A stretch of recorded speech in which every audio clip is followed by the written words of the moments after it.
Good morning, sweetheart. It is lovely to see you.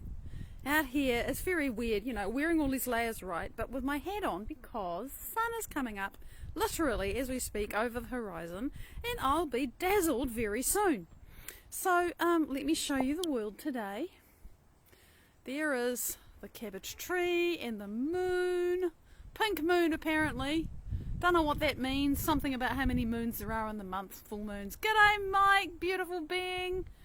We're just mooning. Not quite the way that some people would say that word means. And just looking down at the garden from this point of view. And yeah, you can still see that faithful purple campanula and the fern. And, it's going to move homes. It's got a home now. I know where it's going. I manifested that. Yeah, I have to manifest homes for my plants. I just can't pull them out and leave them to die. They're like friends. And up here is actually where the most flowers are in the back garden at the moment.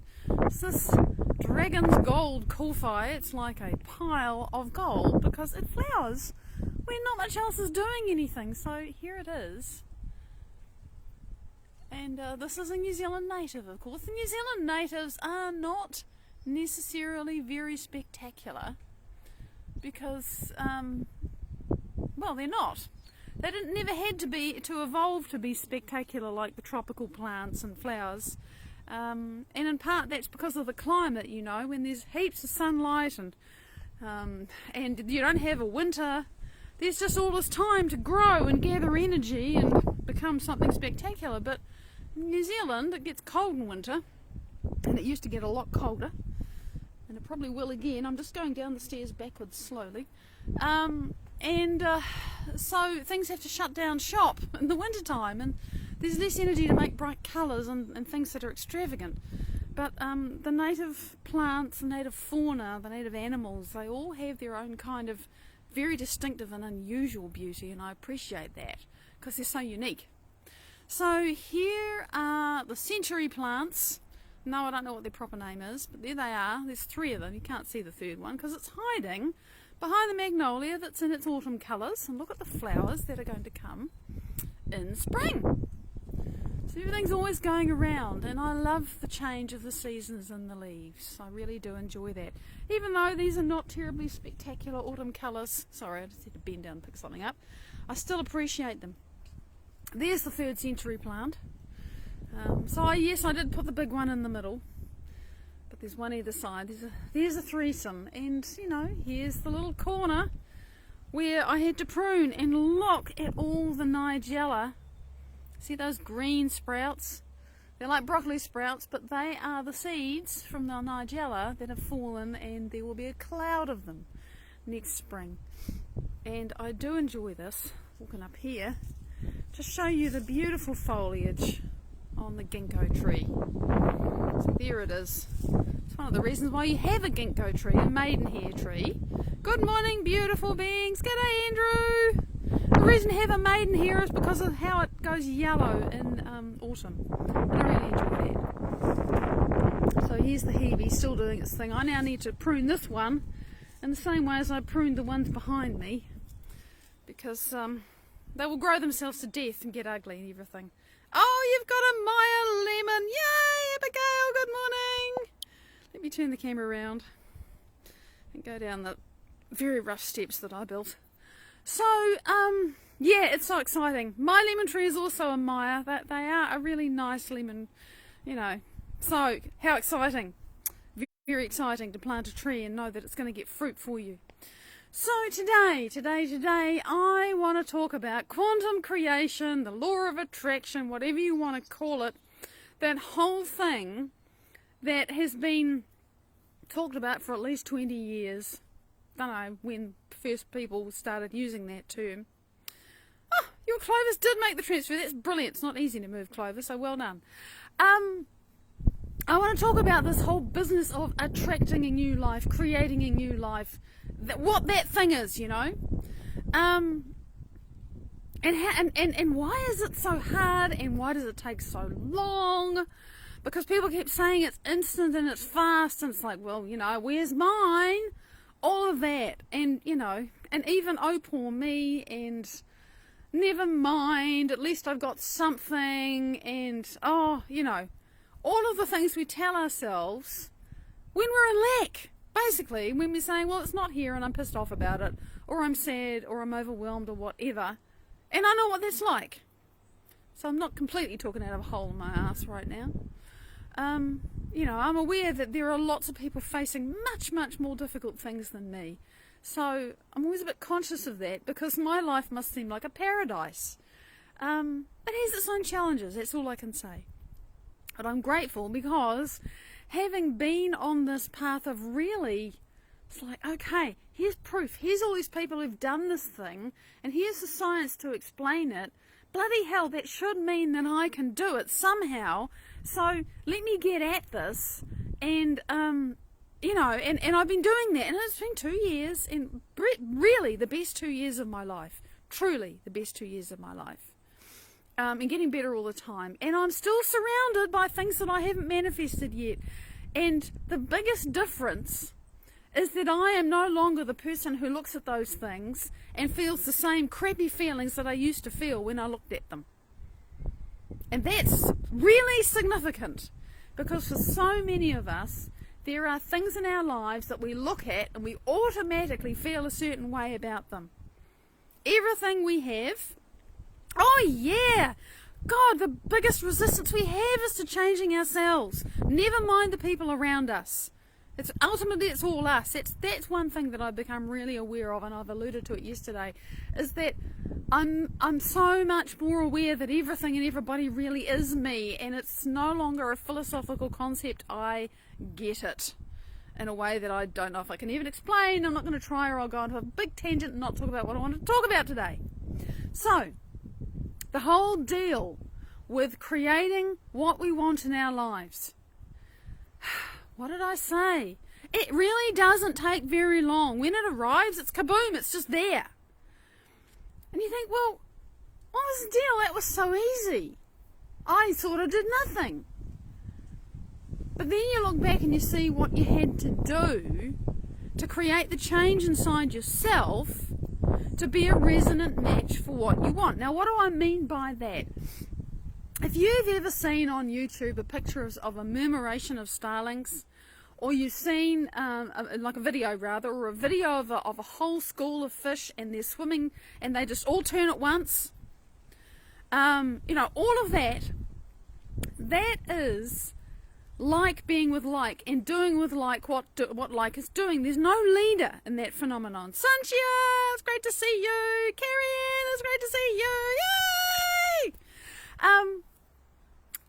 It's a group phenomenon, and it's like they have one mind. And so what I understand practically, personally, viscerally, experientially myself, is that I have to become one mind and one heart with the future that I want to create. And that means I have to stop thinking and stop behaving and stop feeling like anything else, period. And I can't excuse myself for writing a single line, or posting a single meme, or saying a single thing to myself or to anybody that isn't that. I have to stop being that self. I have to stop telling that story ever. And that's a big decision to make. I got to stop talking about the things and the people and the circumstances that reinforce how it is for me and whatever is difficult in my life. And that's tough, because, I mean, they're really valid, real reasons why it's difficult. What, you mean I can't even acknowledge those? I mean, you're going to have to deal with them. You absolutely have to deal with them. Amy, good morning! And yeah, you have to deal with the fact that people get upset because you're showing up as unpredictable in your life, and you're right, they don't know what to do with you. And it's kind of irrelevant. You just got to keep on being who you are. And I know you're doing that, Abigail. I'm not telling you anything you don't know. But, like, relax about it, chill out, as if you're not already, which I'm sure you are most of the time, because most of the time is what we're interested in. Everybody loses it sometime. The question is how long you're going to lose it for. So, you know, come back on track. It's okay, I'm being me. They don't like it? Tough, no problem. I don't care. I'm being me. So the thing that takes us the time in this quantum creation gig is, first of all, finding the resonant match of what it is, how it is that I feel and how I behave and who I am when I am living the future that I desire. And for some of us, that is so far past Mars and Orion and Sirius and on the other side of the freaking universe that we can't imagine it. So just beginning to connect to that life is pretty challenging. But you've got to start somewhere. So you have to become more dedicated to finding out and inhabiting and talking and thinking and posting and writing and whatever it is you do about that person and ultimately as that person than anything else. You just have to stop being that other person. And of course that's uncomfortable because now you don't know who you are. And you've got to work it out. Practically, as you walk through your life dealing with the stuff that you've already created, you have to start meeting it from a different level of mind and a different level of heart than you have before. That's why this is so tough, because lots of people first don't know how to do it, and then second, it takes tremendous dedication and determination and energy to do it, not just once and not just twice and not just 3 times, but consistently enough that you are now flying with that flock of starlings most of the time. Because everybody screws up, and it's okay, and I'm saying it again, it doesn't matter that you react, it matters how long you react and how long you let yourself stay there in that old state of being that you don't want to inhabit anymore. You know, if it's desperation or self-pity or victimhood or anger or resentment or whatever it is, how long are you going to stay there? That's the question I have to ask myself when I go off. How long, Maddie? How long? How long do you want to do this to yourself? How long do you want to send that signal, not just to yourselves, but to the entire universe, that this is who you're being, so endorse this, please? Because that's what it is. So this is why lots of people don't do it. Because it's tough. And the challenge is, Andrew, you're right, we just got to be, but who are we being? It's such a deep question, because, you know, I could just be 5 years ago as the rather victimised and fearful and lackful person that I was. That I could just be that really well. I know what you're saying, but I'm picking up on this because for me that was the challenge. I didn't understand that I was going to have to actively choose to inhabit and be somebody else, and it was going to feel really unfamiliar and really unknown and frankly bloody wrong to me to do that. Now I understand that it's like if it feels wrong, if it feels unfamiliar, that's probably really, really good, assuming nobody's, you know, pointing a gun at my head or something. So to learn how to just be somebody else who is living the life that I want to live right in the middle of my existing life, that is what it takes to create with the quantum, to use the law of attraction, whatever words you freaking use. And I don't like the words the law of attraction, you see, because to me there's nothing to attract. I just have to become it. And then it's going to find me. Now, yeah, and we've got to just keep going, doing the best we can, being who we want to be in the future, right in the middle of our lives. And that's the challenge, right? Because there's a gap. And you've constantly got one foot on one side of the river dealing with your current life, and you've got the other foot on the other side of the river being who you want to be in that situation. And that's the challenge. And that is what makes it happen. But at the same time, if you find yourself going into pushing and forcing and trying and chasing, you know you've got to stop trying to make it happen. You just got to back off and let it be. Holly, good morning, sweetie. So the other piece I want to talk about is something that I struggled with for so long. Again, because I did not understand how this works. I would say, you know, I want to do it at my house, but it's going to take $100,000, and there's all these things that are broken, there's all this stuff that's 40 years old and has never been refreshed. You know, I show you the room that is done up. There's 2 rooms that are done up. The rest of it is not. It's 40 years old. It's worn out. There are totally threadbare carpets. There are walls that need to be painted. I haven't had time. We haven't had time. You know, the roof is piebald. You know that. It needs to be restored. There is so much work that needs doing. I lived in a really shitty kitchen for 16 years and I hated it, you know. Oh man, I was so in opposition to all these things. I learned to accept it eventually, and then it changed. But what our brains do is they look at all the stuff that is around us, clamouring for attention, needing to be done, needing to heal, needing to whatever, And our brains automatically, based upon everything that we know, extrapolate how long it's going to take, and therefore how hard it is and how bloody impossible it is. That's what our brains do. And if we believe that is truth, well, we're sunk in misery. Jen, good morning! Or whatever it is that is our normal, natural reaction, known reaction, wired, automatic reaction to what we think and know about our circumstances. And that's just who we used to be. That is the self that we just be without any effort at all. To be somebody else is to say, oh, wow, okay. One of the things that I know about creating from the quantum, doing it in 5D, not 3D, because in 3D, whatever it is you want, you can calculate how long it's going to take and how much money and what effort is involved to make it come to you. That's a no-brainer, and you know that. That is known. There is a neural net in your head for everything that you can predict about how your current situation is and how it might come to be different in the future. But it's probably a long way out if it's something big, because you can't see how. And I just used to look at I can't see how and stop right there and just feel incredible lack. That was who I was. That was who I could just be without any effort at all. It was automatic, it was easy, it was known. Now this is the thing that is really hard for me to wrap my head around. And really, I'm only getting better at wrapping my head and my heart around this is because I'm starting to have experiences of how it works. And it goes like this. And I'm going to do my best to quote my absolute inspiration, Dr. Joe Dispenza, as much as I can here, because he explains this over and over and over again, and he needs to, because it's so hard for us to get it.